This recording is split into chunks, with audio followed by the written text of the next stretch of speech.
Mas afinal, de onde é que vem o anticristo? Existem pessoas que andam preocupadas demais com esse assunto.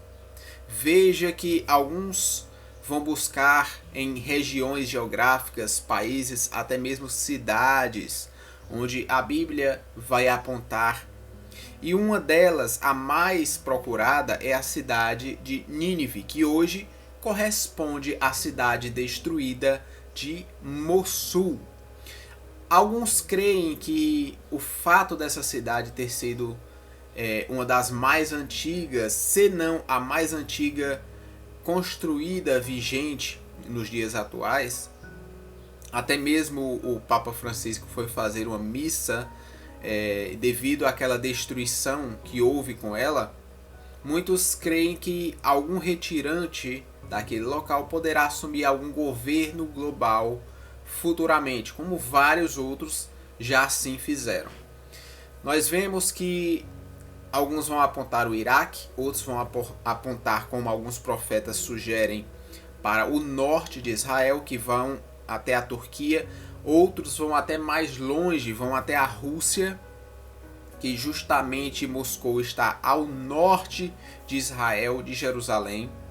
Outros vão apontar não para líderes ou grandes economistas, mas até mesmo líderes religiosos, não políticos.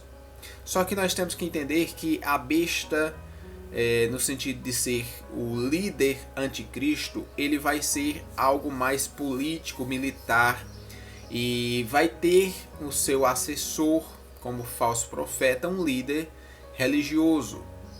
Existe uma instituição que até mesmo grandes nomes dela já assumiram que o líder futuro dessa instituição pode se tornar a ser um possível anticristo ou falso profeta. Isso é uma tradição que já vem de séculos.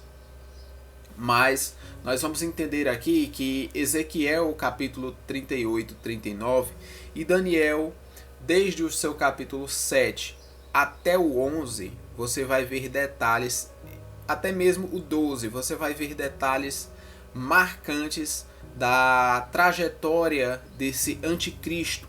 Veja que aqui ele está sendo bem claro quando diz que no final dos tempos, ou naquele dia, ou nos últimos dias, ele está se referindo claramente ao período final da humanidade, aqueles últimos anos que precederão o retorno de Cristo.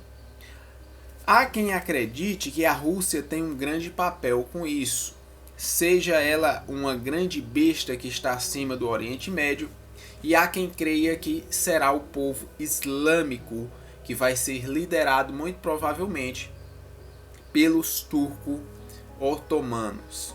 Aqui nós vemos alguns povos que fazem parte dessas profecias, onde alguns deles estão os persas, etíopes, Putin, que parece muito com o nome Putin, que atualmente é o presidente russo. Nós vemos Magog, Mesec, Tubal, Rus, que parece também muito com Rússia. Alguns desses povos ainda hoje podem ser encontrados em regiões distintas das quais eles faziam parte antigamente, e claramente estão localizados onde as profecias já previam antes. Israel, ela vai ser cercada por esses povos. Diz que grande e numeroso exército, uma grande multidão, vai vir contra Israel como uma nuvem para cobrir a terra. E nos últimos dias, o próprio Deus vai trazer esse povo contra Israel justamente para vindicar a santidade dele contra eles e também para punir o povo judeu, não deixando com que ele seja extinto, assim como nunca deixou. Existe uma promessa que Deus fez ao povo de Israel desde Abraão, desde seus patriarcas, de que um dia esse povo se tornaria para ele, que um dia esse povo seria entregue em suas mãos. Reconheceria que ele realmente seria o Deus, o Messias, o tão aguardado Salvador do povo. Há quem acredite que esse fato vai se concretizar justamente pouco antes do retorno de Cristo, quando eles estiverem cercados, quando eles estiverem abandonados e traídos por aquele que eles esperavam ser o seu Salvador, o seu Messias. E é tanto que o próprio Jesus diz que não me verás novamente, ó Jerusalém, até que digas, bendito é o que vem em nome do Senhor. Ele está querendo dizer claramente que ele só retornará no dia que eles reconhecerem Jesus como seu Senhor, como seu Messias. Aqui é possível ver que em um outro momento, ao ser rejeitado, Jesus fala o seguinte: eu vim em nome de meu Pai e vocês não me receberam, mas outro virá em seu próprio nome e a ele vocês receberão. Nitidamente ele está sendo específico aqui, falando sobre o anticristo.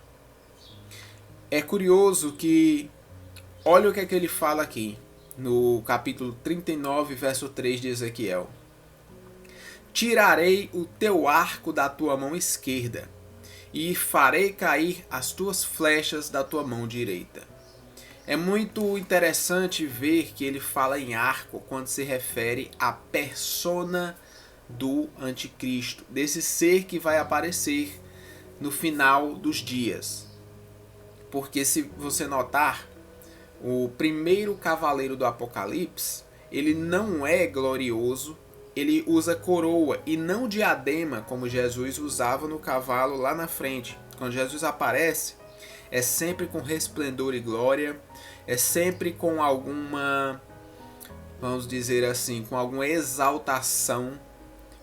Senhor dos senhores, Rei dos reis, aquele que vive para sempre, sempre tem algo identificando o Senhor.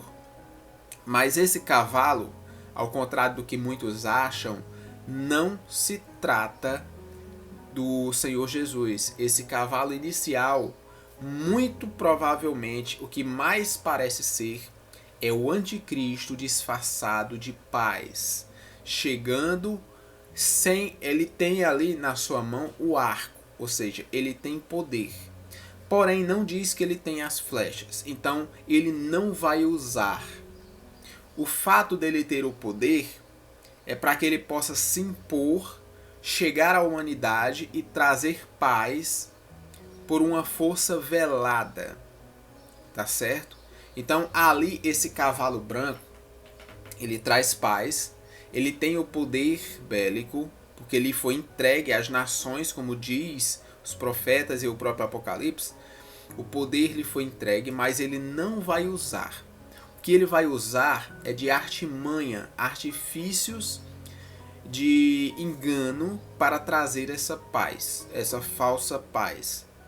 E, consequentemente, ele troca de roupa nos cavalos seguintes.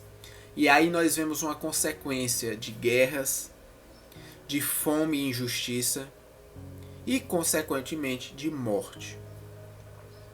É muito comum perceber que as pessoas, ao ler esses versos, interpretam de uma forma muito errada, pessoal, com uma visão vendida a doutrinas que já foram preditas por determinadas denominações. Isso está errado porque você está isolando vários outros versos bíblicos e ignorando os seus aspectos. Veja que esse é apenas um detalhe de vários que fazem com que o cavalo branco seja entendido como não como um evangelho, não como Cristo, não como algo do tipo, mas sim como o anticristo. Veja que ele se disfarça até mesmo de anjo de luz. Há quem acredite que a China será o papel principal desse artifício. Outros dizem que não, porque não se encaixa com as profecias que diz que os exércitos virão do norte. Então vão levar para a Rússia, vão levar para a Turquia. O mundo árabe está em alerta nesse aspecto e outros já descartaram até mesmo a Europa por ser vamos dizer assim, um grupo de países pacifista e que não possui poder bélico e nem interesse para tais questões. Os Estados Unidos provavelmente estão aí no topo como sendo o país mais dominante do mundo em todos os aspectos que você possa imaginar, contra esse outro lado, essa outra besta, que possivelmente estão lutando entre si, porém de uma forma disfarçada estão unidos, porque não esqueçamos que o mundo jaz do maligno, e esse mundo não luta contra si, porque um reino dividido não prospera. Eles apenas fingem para dominar e alcançar outros objetivos. Veja que uma hora eles estão lutando, outra hora estão juntos. Então, tudo convém conforme o tempo. Ficaremos alertas e traremos mais detalhes do que está acontecendo no mundo afora.